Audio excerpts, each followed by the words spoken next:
and the number of outages restored, a little over 100,000 so far. And we expect by midnight tonight that we'll have 80% of the people that's been affected restored. If I look at moving forward, and the question is, what about the rest? We'll have about 90 to 95% of our customers restored by midnight tomorrow night. By early Saturday, customers that are still out should have either been restored or we have assigned to their particular outage. So that's the plan. But as we always do in storms, first and foremost, we look at safety and restoration efforts, both for our employees and our customers. And from that standpoint, 24 hours a day until all of this is restored is what we're doing. We've got our crews working, we've got contract crews working, knowing the frustration of being out of power, which we all do. As a matter of fact, I was just sharing with a few folks that my family and I are out of power also. But rest assured, we're working as quickly and as safely as we can to restore service to our customers. Let me also tell you that we very much appreciate all the patience of our customers as we continue to restore our service. Obviously still some wind today. Does that affect efforts too? Yeah, the wind has continued to affect it. Thanks for asking that question, because as we restore service, one of our challenges when the continued wind is we have additional service, we lose additional service. And that's what's happened throughout the course of the day. And when I give the numbers, which I did just a minute ago, that's assuming that the wind stays like it is now. It's died down a good bit. And from that perspective, then we expect to finish the way that I answered just a minute ago. Can you speak to the challenges of such a widespread event versus, say, a tornado or something that hits one local area, that this has affected such a broad area that creates challenges, I assume, for crews?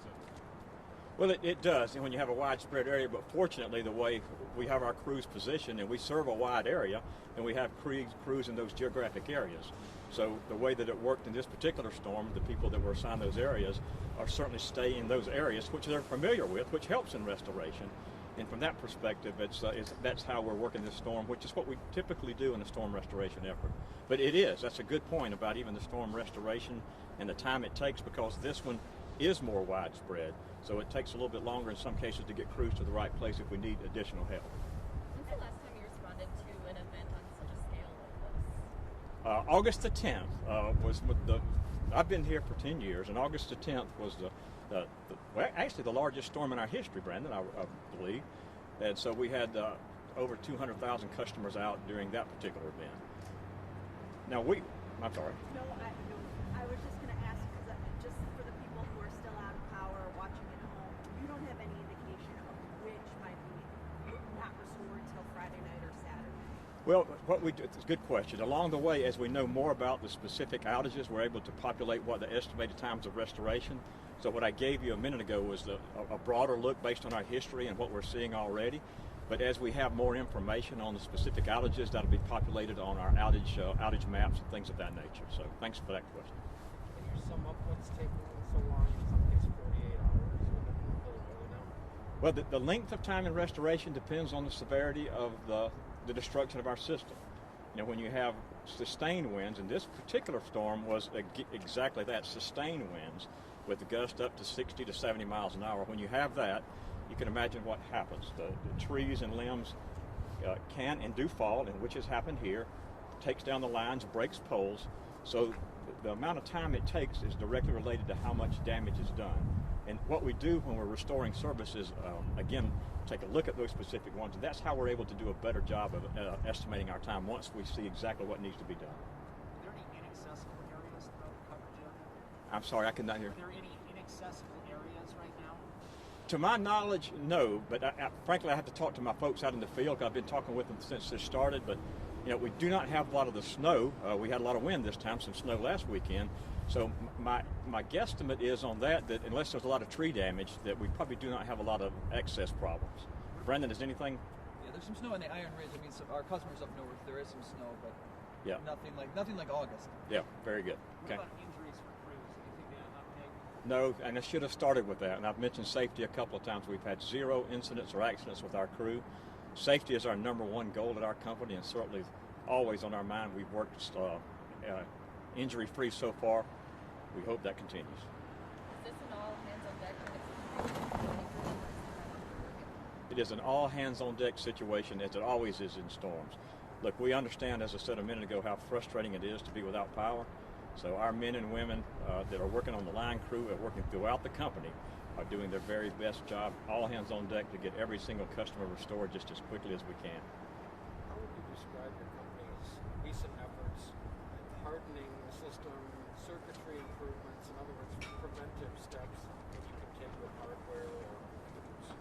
Yeah, I think our company has done a great job with that. As a matter of fact, We Energies, for the past 10 years, we've been recognized as the most reliable utility in the Midwest, and that happens because of the infrastructure investments that we make over time. But what we also do, we had very smart men and women, and when we have incidents like the outage that we're going through now, we evaluate where we may need to do additional work.